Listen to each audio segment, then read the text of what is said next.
Hello ಸ್ನೇಹಿತರೆ, ನಮಸ್ಕಾರ. ಕಾಲಚಕ್ರದ ವಿಡಿಯೋಗೆ ನಿಮಗೆ ಸ್ವಾಗತ, ಸುಸ್ವಾಗತ. ಯಾರಿಗೂ ಕೂಡ ಕೇರ್ ಮಾಡದೆ ಚರ್ಚೆಗೆ ಇಳಿಯುವಂತ ಇವರ ವಿಷಯ ಜ್ಞಾನ ಎಲ್ರಿಗೂ ಇಷ್ಟ ಆಗುತ್ತೆ. ತನ್ನ ರೀತಿನೇ ಇತರೆ ಯುವ ವರದಿಗಾರಿಗೆ ಸ್ಫೂರ್ತಿಯನ್ನು ಹುಟ್ಟಿಸುವಂತ ಅಜಿತ್ ಎದುರಾಳಿಯನ್ನ ತಮ್ಮ ಪ್ರಶ್ನೆಗಳ ಚಾಟಿಯಿಂದಾನೇ ಸುಸ್ತು ಮಾಡುವಂತ ವ್ಯಕ್ತಿ. ಇಂತಹ ಅಜಿತ್ ಬಗ್ಗೆ ಹೆಚ್ಚುವರಿ ಇರುವಂತ ಇನ್ನಿತರ ಆಸಕ್ತಿ ವಿಷಯಗಳನ್ನ ಈ ಒಂದು ವಿಡಿಯೋದಲ್ಲಿ ತಿಳಿಯೋಣ ಬನ್ನಿ ವೀಕ್ಷಕರೇ.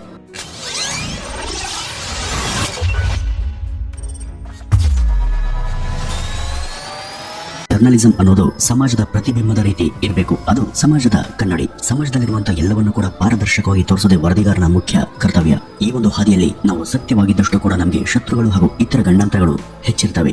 ಯಾವುದೇ ವರದಿಗಾರನನ್ನ ಸೀಮಿತ ವರ್ಗಕ್ಕೆ ಸೇರಿಸುವಂತ ವಾಡಿಕೆ ನಮ್ಮಲ್ಲಿದೆ. ಆದರೆ ವರದಿಗಾರದವನು ಎಲ್ಲ ವರ್ಗಗಳ ಕುಂದುಕೊರತೆಗಳಿಗೆ ದನಿಯಾಗಬೇಕು. ಈ ಅಜಿತ್ ಕೂಡ ಅದೇ ತರಹದ ವ್ಯಕ್ತಿ. ವೀಕ್ಷಕರಿವರು ಮೂಲತಃ ಹುಬ್ಬಳ್ಳಿಯವರು. ಜನಿಸಿದ್ದು 1983 ಫೆಬ್ರವರಿ 13ನೇ ತಾರೀಕು. ಹುಬ್ಬಳ್ಳಿ ಧೈರ್ಯಶಾಲಿಗಳಿಗೆ ಹಾಗೂ ವೀರತ್ವಕ್ಕೆ ಮೊದಲಿಂದನೂ ಕೂಡ ಹೆಸರುವಾಸಿಯಾದಂತ ನಾಡು. ಹಾಗಾಗಿನೇ ಅದನ್ನ ಕಂಡು ಮೆಟ್ಟಿದ ನಾಡು ಅಂತಾನೂ ಕೂಡ ಕರೀತಾರೆ. ಈ ಭಾಗದ ಜನರಲ್ಲಿ ಸ್ವಾಭಿಮಾನ ಹಾಗೂ ಧೈರ್ಯ ಸಾಹಸಗಳು ರಕ್ತಗತವಾಗಿಯೇ ಬಂದಿರ್ತವೆ.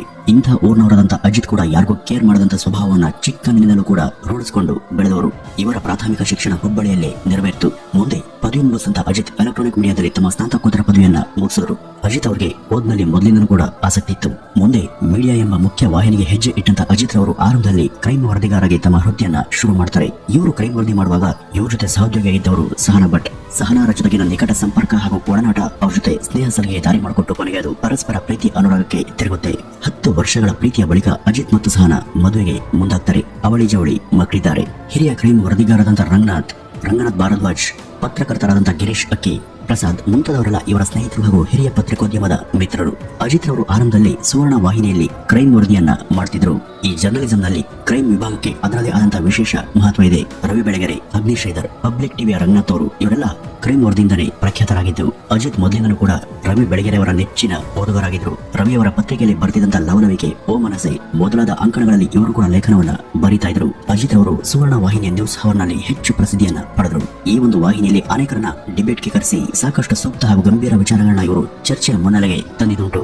ಒಂದ್ಸಾರಿ ಈ ವೇದಿಕೆಯಲ್ಲಿ ಯಾರೊಬ್ಬರು ಹಿಂದೂ ದೇವರ ಬಗ್ಗೆ ಕಳಪೆ ಕಮೆಂಟ್ ಅನ್ನ ಕೊಟ್ಟಿದ್ದಕ್ಕೆ ಅಜಿತ್ ರವರು ಇಸ್ಲಾಂನ ಪ್ರವಾದಿಯಾದಂತ ಪ್ರಾಫೆಟ್ ಮೊಹಮ್ಮದ್ ಕೂಡ ಅಪರಾಧ ಕೃತ್ಯ ಎಸಗಿದ್ದರ ಬಗ್ಗೆ ಅಲ್ಲೇ ಕೇಳಿದ್ದಕ್ಕೆ ಇವ್ರ ಮೇಲೆ ಧಾರ್ಮಿಕ ನಿಂದನೆ ಆರೋಪದ ಅಡಿಯಲ್ಲಿ ಎಫ್ಐಆರ್ ಕೂಡ ದಾಖಲಾಗಿತ್ತು. ತಮ್ಮ ಈ 16 ವರ್ಷಗಳ ಪತ್ರಿಕೋದ್ಯಮದ ಈ ಒಂದು ಪ್ರಯಾಣದಲ್ಲಿ ಅಜಿತ್ ಹಲವರ ಅಪವಾದಗಳಿಗೆ ಮತ್ತವರ ಕೆಂಗಣ್ಣಿಗೆ ಗುರಿಯಾಗಿದ್ದಾರೆ. ಅವರಲ್ಲಿ ಇರುವಂತಹ ಸತ್ಯ ನಿಷ್ಠುರತನೆ ಅವರನ್ನ ಹಲವರ ದೃಷ್ಟಿಯಲ್ಲಿ ಕೆಟ್ಟವರನ್ನಾಗಿ ಮಾಡಿರುವುದು ನಿಜ.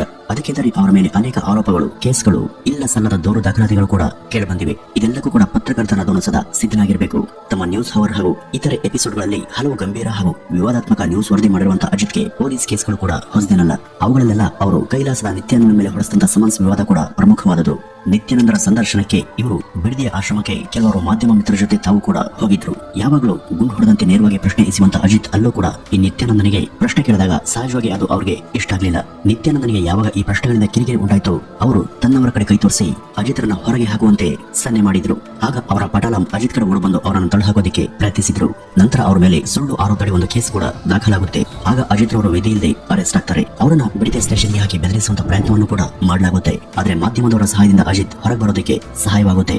ಇದಕ್ಕೆಲ್ಲ ಅವರು ಕಲಿತಂತ ವಿದ್ಯೆ ಸಹಕರಿಸಿತು ಅನ್ನೋದಕ್ಕಿಂತ ಅವರು ಬಾಲ್ಯದಿಂದ ಮೈಗೂಡಿಸಿಕೊಂಡು ಬೆಳೆದಂತ ಧೈರ್ಯ, ಪ್ರಾಮಾಣಿಕತೆ, ನಿಷ್ಠೆ ಹಾಗೂ ಮುಖ್ಯವಾಗಿ ಸತ್ಯಸಂಧತೆಗಳು ನೆರವಾದು ಅಂತಾನೆ ಹೇಳಬಹುದು. ನಮ್ಮಲ್ಲಿ SSLC ಪರೀಕ್ಷೆ ಹಾಗೂ ದ್ವಿತೀಯ PU ಪರೀಕ್ಷೆಗಳಲ್ಲಿ ಫೇಲ್ ಆದವರು ಅಥವಾ ಕಡಿಮೆ ಅಂಕವನ್ನ ಗಳಿಸಿದವರು ಆಕಾಶನ ತಲೆ ಮೇಲೆ ಬಿದ್ದ ಹಾಗೆ ಯೋಚಿಸ್ತಾ ಕೂರುತ್ತಾರೆ. ಇದಿಷ್ಟೇ ಬದುಕು ಎಂಬ ಭ್ರಮೆ ಅವರದು. ಇದರಾಚೆಯೂ ಕೂಡ ಒಂದು ಜೀವನ ಇದೆ ಎಂಬ ಸತ್ಯಕ್ಕೆ ಇವರು ಕುರುಡ್ರು. ಅಜಿತ್ ಯಾವುದಾದ್ರೂ ಸಾರ್ವಜನಿಕ ಸಭೆಗೆ ಭಾಷಣವನ್ನು ಮಾಡೋದಕ್ಕೆ ಹೋದಾಗ ಅವರು ಪ್ರತಿ ಸಲ ಇಂಥ ಭ್ರಮಾಧೀನ ವಿದ್ಯಾರ್ಥಿಗಳನ್ನ ಉದ್ದೇಶಿಸಿ ಮಾತಾಡ್ತಾರೆ. ಅವರು ಯಾವತ್ತೂ ಕೂಡ ಅಂಕಗಳ ಹಿಂದೆ ಹೋದವರಲ್ಲ. ಮಾರ್ಕ್ಸ್ ಹಾಗೂ ಪದವಿಯ ಪಟ್ಟಿ ಇದ್ಯಾವುದರಲ್ಲೂ ಕೂಡ ಅವರು ನಂಬಿಕೆಯನ್ನ ಇಟ್ಕೊಂಡವರಲ್ಲ. ಎಲ್ಲಿ ತನ್ನ ಅಂಕ ಹಾಗೂ ಜಾತಿಯನ್ನ ಕೇಳುತ್ತೋ ಅಲ್ಲಿ ತನಗೆ ಸ್ಥಾನವೇ ಇಲ್ಲ ಅಥವಾ ತನಗೆ ಅಲ್ಲಿ ಮಾಡೋದಕ್ಕೆ ಯಾವುದೇ ಕೆಲಸ ಇಲ್ಲ ಅನ್ನೋದು ಅಜಿತ್ ಅವರು ನಂಬಿರುವಂತ ತತ್ವ. ಏಕೆಂದ್ರೆ ನಾವು ಪಡೆದಂತ ಅಂಕ ಹಾಗೂ ನಮ್ಮ ಜಾತಿ ನಮ್ಮ ಜೀವನದಲ್ಲಿ ನಮಗೆ ಉಪಯೋಗ. ಯಾರು ಕೂಡ ನಮ್ಮ ಅಂಕ ಎಷ್ಟು, ನಾವು ಎಷ್ಟು ಓದಿದೀವಿ ಅಂತ ಅಪ್ಪಿತಪ್ಪಿ ಕೂಡ ಕೇಳೋದಿಲ್ಲ. ಹೀಗಿದ್ದಾಗ ಅಂತಹ ಅಂಕದ ಬಗ್ಗೆ ಯಾರು ಕೂಡ ಹೆಚ್ಚು ಚಿಂತಿಸುವ ಅಗತ್ಯ ಇಲ್ಲ ಅನ್ನೋದು ಅಜಿತ್ ಅವರ ಸ್ಫೂರ್ತಿದಾಯಕ ಸಲಹೆ. ಅಜಿತ್ ಒಬ್ಬ ಕೋಮುವಾದಿ, ದ್ವಿಮುಖ ಧೋರಣೆಯ ವ್ಯಕ್ತಿ ಎಂಬ ಮುಂತಾದ ಆರೋಪಗಳು ಕೂಡ ಅವರ ಮೇಲಿವೆ. ಇವೆಲ್ಲ ಆರೋಪ ಮಾಡುವವರ ದೃಷ್ಟಿಯಲ್ಲಿ ಮಾತ್ರ.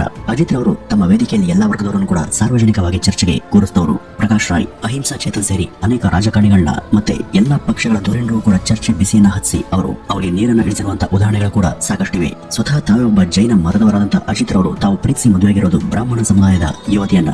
ಇತ್ತೀಚೆಗೆ ಲೋಕಸಭಾ ಚುನಾವಣೆಗೂ ಮುನ್ನ ಅವರು ಶ್ರೀ ನರೇಂದ್ರ ಮೋದಿ ಅವರನ್ನು ಕೂಡ ಸಂದರ್ಶನ ಮಾಡಿದುಂಟು. ಇದು ತನ್ನ ವೃತ್ತಿ ಬದುಕಿನ ಪ್ರಮುಖ ಅಧ್ಯಾಯ ಎಂದೇ ಅವರು ಹೇಳ್ತಾರೆ. ಈ ಹಿಂದೆ ರಾಮಾಯಣದ ವಾಸ್ತವಿಕತೆಯ ಚರ್ಚೆ ಬಂದಾಗ ವೇದಿಕೆಯಲ್ಲಿ ರಾಮ ದೇವರೇ ಅಲ್ಲ, ಅದರ ಕತೆ ಕಾಲ್ಪನಿಕ ಅಂತ ಚೇತನ್ ಹೇಳಿದಾಗ, ಹಾಗಾದ್ರೆ ಹನುಮಂತನ ವರ್ಗವನ್ನ ಕೀಳಾಗಿ ಕಂಡಿದ್ದಾಗ್ಲಿ ಅಥವಾ ಶಂಭೂಕನೆಂಬ ದಲಿತನನ್ನ ರಾಮ ವಧೆ ಮಾಡಿದ್ದು ಕೂಡ ಕಾಲ್ಪನಿಕವೇ ಆಗಿರ್ಬೇಕಲ್ಲ ಅಂತ ಅಜಿತ್ ಕೇಳಿದಂತ ಪ್ರಶ್ನೆಗೆ ಚೇತನ್ ಉತ್ತರಿಸಲಾಗದೆ ಫಜೀತಿಗೆ ಸಿಲುಕಿದುಂಟು. ಇದೇ ರೀತಿ ಸಾಮಾಜಿಕತೆ ಇರಲಿ, ಧಾರ್ಮಿಕ, ಐತಿಹಾಸಿಕ ಅಥವಾ ಪೌರಾಣಿಕತೆ ಆಗಿರಲಿ, ಅಜಿತ್ ಮೊದಲು ಅದರ ಬಗ್ಗೆ ತಾವು ಸರಿಯಾದ ಮಾಹಿತಿಯನ್ನು ಕಲೆ ಹಾಕಿನೇ ಅದರ ಚರ್ಚೆಗೆ ಇಳಿತಾರೆ.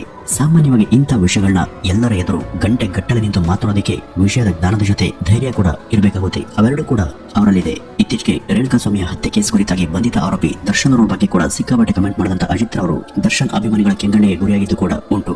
ನೇರ, ದಿಟ್ಟ, ನಿರಂತರ ಎಂಬ ಸುವರ್ಣ ವಾಹಿನಿಯ ಈ ಪದಗಳಿಗೆ ಅಜಿತ್ ಹೇಳಿ ಮಾಡಿಸಿದಂತ ವರದಿಗಾರ ಅಂತಾನೆ ಹೇಳಬಹುದು. ಇವತ್ತು ಇವರ ವರದಿಗಾರಿಕೆಗೆ ಮನಸೊತ್ತು ಇವರಿಂದ ಪ್ರಭಾವಿತರಾಗಿ ಜರ್ನಲಿಸಂಗೆ ಬರಬೇಕು ಅಂತ ಹಮ್ಮಲಿಸುತ್ತಿರುವಂತಹ ಅನೇಕ ಯುವ ವರದಿಗಾರ ದಂಡೆ ಹುಟ್ಕೊಂಡಿದೆ. ವೀಕ್ಷಕರೇ, ಇದಿಷ್ಟು ಅಜಿತ್ ಅವರ ಬಗ್ಗೆ ಇರುವಂತಹ ಒಂದಷ್ಟು ಮಾಹಿತಿಗಳು. ನಮಸ್ಕಾರ.